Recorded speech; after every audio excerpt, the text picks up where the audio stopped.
मैं तो समझूंगा कि हमने शायद एक अपॉर्चुनिटी मिस कर दी है। ईरान के जो वजीर खारजा हैं उन्होंने स्ट्रेस किया, उन्होंने कहा कि आप पाकिस्तान को भूल जाएं, Iran to cooperate with India in shipping wheat and medicine to Afghanistan. तो टेक्निकली तो ईरान ने पाकिस्तान को जो है वो पाकिस्तान का इन्फ्लुएंस अफगानिस्तान में कम करने के लिए काम किया। इसी मौके पर पाकिस्तान के मुखालिफिन जिनमें भारत सरे फहरिस्त है, उन्होंने इस मौके का फायदा उठाने की ठान ली है।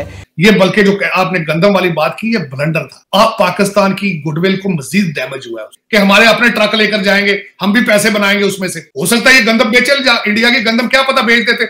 आपका चेहरा सारी दुनिया को नजर आ रहा है। अच्छा, दूसरी बात ये मैं करना चाहूंगा चीमा साहब, ईरान के रिलेशनशिप इंडिया के साथ पहले ही बहुत बेहतर है। मैं यहाँ पे ये भी अर्ज करना चाहता हूँ कि इंडिया के रिलेशनशिप अफगानिस्तान के साथ भी आपसे बेहतर है। वो पूछे किस तरह, उनके बच्चे अफगानी सारे वहां पढ़ने जाते हैं, उनकी पुलिस को ट्रेन करता है तो इंडिया करता है, इंफ्रास्ट्रक्चर उनकी कौमी असेंबली की बिल्डिंग इंडिया ने बना के दी। क्यों ह्यूमैनिटेरियन क्राइसिस को रोका गया? क्या सिर्फ एक ड्रग्स की वजह से? वो अफगानिस्तान के लिए अलाउ नहीं है। नो, आपको ट्रांजिट का पैसा चाहिए था और आप उसमें से सामान उठाना चाहते थे। Hello friends, welcome to the channel. तो दोस्तों, आइए देखते हैं पाकिस्तानी मीडिया की लेटेस्ट वीडियो। जैसा कि आप सभी जानते हैं कि पाकिस्तान हमेशा चालाक बनने की कोशिश करता है, लेकिन हर बार वो मात खाता है। और इस बार भी अफगानिस्तान को मदद के बहाने पाकिस्तान ने भारत के गेहूं चोरी करने और भारत से पैसे ऐंठने की सोची, लेकिन उसकी चाल नाकामयाब होगी और उल्टा फंस गया है, क्योंकि पाकिस्तान जो अफगानिस्तान पे एहसान दिखाना चाहता था और भारत को अफगानिस्तान से दूर रखना चाहता था, उसकी यह मंशा ईरान ने फेल कर दी है। क्योंकि अब जो भारतीय मदद ईरान के रास्ते अफगानिस्तान पहुंच रही है और इनफैक्ट अफगानिस्तान, ईरान और इंडिया का एक नया गठजोड़ बनता देख पाकिस्तानी मीडिया सांप की तरह लौटे जा रही है। तो दोस्तों, आइए इस वीडियो को देखते हैं।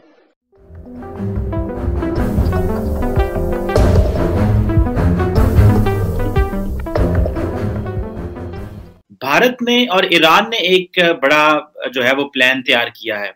मैं तो समझूंगा कि हमने शायद एक अपॉर्चुनिटी मिस कर दी है कि ईरान ने ऑफर किया है इंडिया को कि जो आटा आपने पाकिस्तान के रास्ते भेजना था लेकिन वो ना हो सका, तो अब वो जो है वो वाया आप तेहरान भेजें। तो टेक्निकली तो ईरान ने पाकिस्तान को जो है वो पाकिस्तान का इन्फ्लुएंस अफगानिस्तान में कम करने के लिए काम किया। इंडिया के अंदर एक बहुत बड़ी शिया लॉबी है जो समझती है कि इंडिया और ईरान के ताल्लुकात जो है वो ठीक होने चाहिए, और क्योंकि वो समझते हैं कि पाकिस्तान को एनसर्कल करें। तो ये जो पाकिस्तान ने क्या एक अपॉर्चुनिटी मिस की है, जिससे पाकिस्तान और इंडिया के ताल्लुकात जो थे वो कहीं हद तक नॉर्मल भी शायद हो सकते थे, या कि आप समझते हैं पाकिस्तान इंडिया को ये ऑफर ही नहीं करना चाह रहा था और ये चाहता ही नहीं था कि ये इंडिया जो है वो ये हमारा रास्ता इस्तेमाल कर सके। बस एक ब्लंडर है, ब्लंडर में ब्लंडर, और उन्हीं ब्लंडरों में से एक ब्लंडर ये भी है कि जब ये बातें शुरू हुई, पहली शर्त इन्होंने या तो फिर रिफ्यूज कर दो, ब्लंटली कह दो नहीं जी हम नहीं करें, हमारा सिक्योरिटी मैटर। देखें किस तरह हमारे ये लोग निगोशिएट किस तरह करते हैं पाकिस्तानी इंटेलेक्चुअल।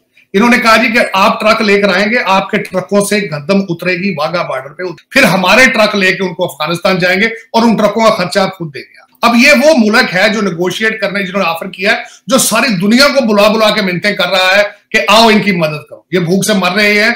आप ये ना देखें कि वो गंदम हिंदू है या सिख है या वो कौन सी है, और यार गंदम जा रही है या खुद दे दो, अगर नहीं देने की सलाहियत रखते तो दूसरों की क्यों रोक रहे हो भाई।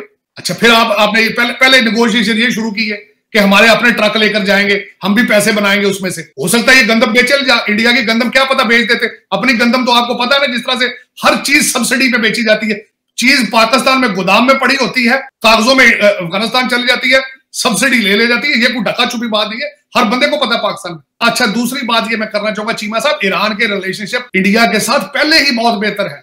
मैं यहाँ पे ये भी अर्ज करना चाहता हूं कि इंडिया के रिलेशनशिप अफगानिस्तान के साथ भी आपसे बेहतर है। वो पूछे किस तरह, उनके बच्चे अफगानी सारे वहां पढ़ने जाते हैं, उनकी पुलिस को ट्रेन करता है तो इंडिया करता है, इंफ्रास्ट्रक्चर उनकी कौमी असेंबली की बिल्डिंग इंडिया ने बना के दी। आपके साथ रिलेशनशिप अफगानिस्तान के आज किधर खड़े हैं, आपकी बाढ़ उखाड़ के उन्होंने कहा कि we don't recognise this border line. आपके रिलेशनशिप ये है। ये बल्कि जो आपने गंदम वाली बात की, ये ब्लंडर था। आप पाकिस्तान की गुडविल को मजीद डैमेज हुआ है।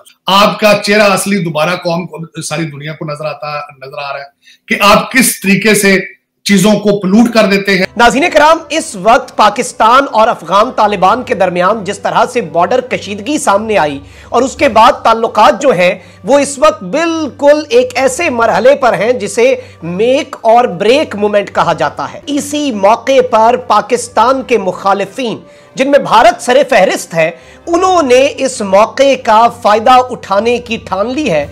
चंद ही दिनों के अंदर पूरी की पूरी काया किस तरह से पलटी है और अफगान तालिबान के साथ अपने ताल्लुकात बजरिया ईरान किस तरह से ठीक करने की कोशिश की जा रही है और पाकिस्तान को बैक फुट पे ले जाने के हवाले से अब एक बहुत बड़ा चैलेंज भी दरपेश होने जा रहा है। सबके अंदर पाक अफगान बॉर्डर के ऊपर कशीदगी और तालिबान के रहनुमाओं की तरफ से पाकिस्तान को धमकियां, फिर पाकिस्तानी फौजियों को डिटेन करना और फिर छोड़ देना। और इन्हीं 8-10 दिनों के अंदर कुछ ऐसा मामला बदला कि अफगानिस्तान अमारात इस्लामी जो है उसके वजीर खारजा उन्होंने ईरान का दौरा किया है। अब जिस वक्त पर एन वक्त पर जो ईरान के अंदर अफगानिस्तान के वजीर खारजा गए अमीर खान मुत्तकी, उसी वक्त भारत के वजीर खारजा डॉक्टर जयशंकर ने ईरान के वजीर खारजा को कॉल भी की। फिर एक और खबर निकली, ये बड़ी तशवीशनाक खबर थी क्योंकि अहमद मसूद जो कि ताजिकिस्तान भाग गए थे जब तालिबान ने कब्जा किया, अमरुल्लाह सालेह भी उनके साथ था। इसी तरह एक और वॉरलॉर्ड है इस्माइल खान। ईरान ने तेहरान के अंदर का अफगानिस्तान के वजीर खारजा, तालिबान के वजीर खारजा की इनसे खुफिया मुलाकातें करवाई। अब कहानी जो है वो यहीं से शुरू होती है। अब इस सब के अंदर कहानी असल में हो क्या रही है? एक तो भारत का पंशेर में अमरुल्लाह सालेह और अहमद मसूद को थपकी देना, ईरान का भी उन्हें सपोर्ट करना। अब भारत जो है वो 50,000 टन गंदम अफगानिस्तान भेजना चाहता है इमदाद के लिए।